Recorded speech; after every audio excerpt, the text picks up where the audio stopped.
anggota DPRK Muammar Gaddafi, gelar reses pertama pada tahun 2025 di Kampung Saporkren, Distrik Waigeo Selatan, Kabupaten Raja Ampat. Reses kali ini menjadi momen terharu oleh warga yang berdatangan mengikuti kegiatan tersebut. Warga nilai selama ini tak ada lagi DPR yang peduli lagi dengan warga. Namun ternyata Tuhan mengutus Muammar Gaddafi hadir untuk menjadi corong bagi mereka. Hal tersebut disampaikan oleh seorang pendeta dengan tangis yang sangat mendalam. Lama juga di sini, beberapa bulan. Setelah tinggal di Saporkren, jujur, saya secara pribadi ketika datang di tempat ini, saya menangis. Terima kasih kalau Bapak udah hadir hari ini. Jangkauan mereka ke kota itu kalau mau bilang cuma satu jengkal tangan saja.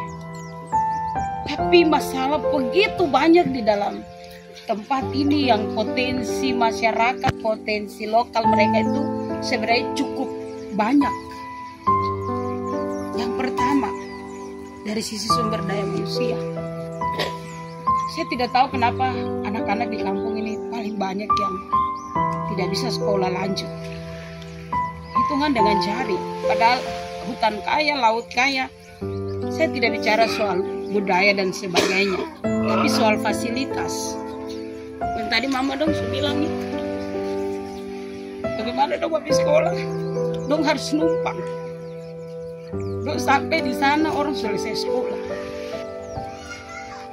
dong mau tinggal di sana dong. Mungkin ada yang punya tanah, tapi tidak ada rumah asrama untuk mereka tinggal. Saya ambil contoh kecil saja, dulu saya tinggal di KW ya, di orang Selpele. Pendidikan mereka mulai dibenahi itu ketika mereka punya asrama dan mereka semua tinggal di asrama. Ini tidak ada, Saporkren tidak punya. Apalagi jalan model begini. Kami baru 1-2 hari tinggal di Sinsa, kami sudah bayangkan anak-anak ini banyak putus sekolah karena begini. Itu yang pertama. Lalu karena putus sekolah itu, banyak sekali kita punya anak-anak yang sebenarnya usia produktif untuk bekerja, tapi mereka tidak bekerja. Nah, kemarin kami waktu sidang itu dengan teman-teman pemuda beberapa kita coba angkat satu program itu, kami coba membuat sanggar kerja pemuda. Tapi kami masih punya pergumulan berat adalah bagaimana beberapa orang ini kami bisa bawa mereka sampai ke BLK.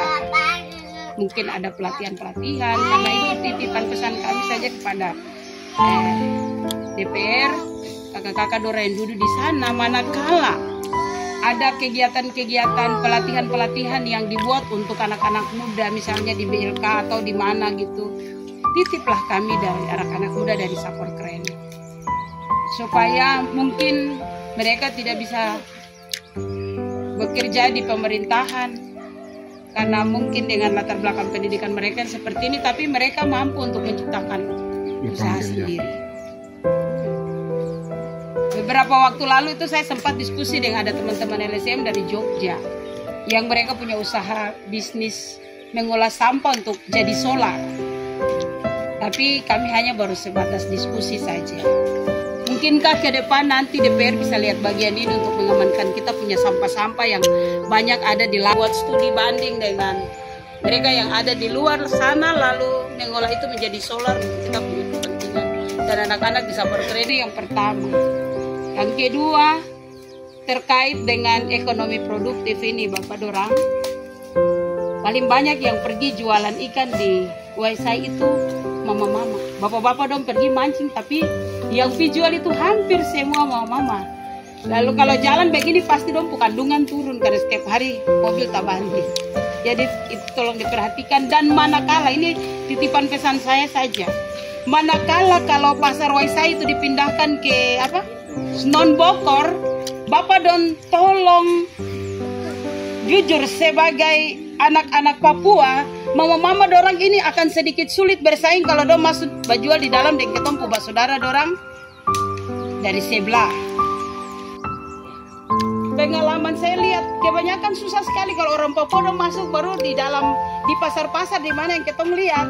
Susah sekali dong masuk di dalam baru bajual di tempat-tempat yang dong harus bajual itu di depan jalan. Bukan cuma di Raja Ampat saya, tapi di beberapa tempat yang saya lihat itu kebanyakan begitu. Sehingga bagian ini juga harus menjadi perhatian pemerintah ketika nanti menempatkan mereka ke pasar Sunan Bogor nanti. Nah, bisa-bisa nanti dong akan bajual di tempat yang nanti pemerintah dong larang.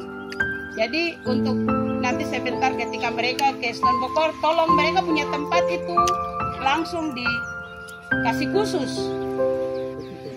Iya, dan pasti mereka lebih senang memilih yang orang datang langsung ketemu dong duluan. Tentang aku jangan sampai biasa begini dong bajual di orang di depan toko-toko pakaian. Jadi ini yang mungkin tipan pesan saya saja. Terus yang ketiga itu terkait kesehatan itu ketong orang tua lansia di kampung ini paling banyak jumlah lansianya. Tapi memang tidak ada fasilitas kesehatan yang memadai. Tenaga medisnya ada, kasihan. Mereka aktif, tapi karena fasilitasnya tidak memadai, mereka datang pergi. Dalam kondisi-kondisi emergensi itu kita paling setengah mati.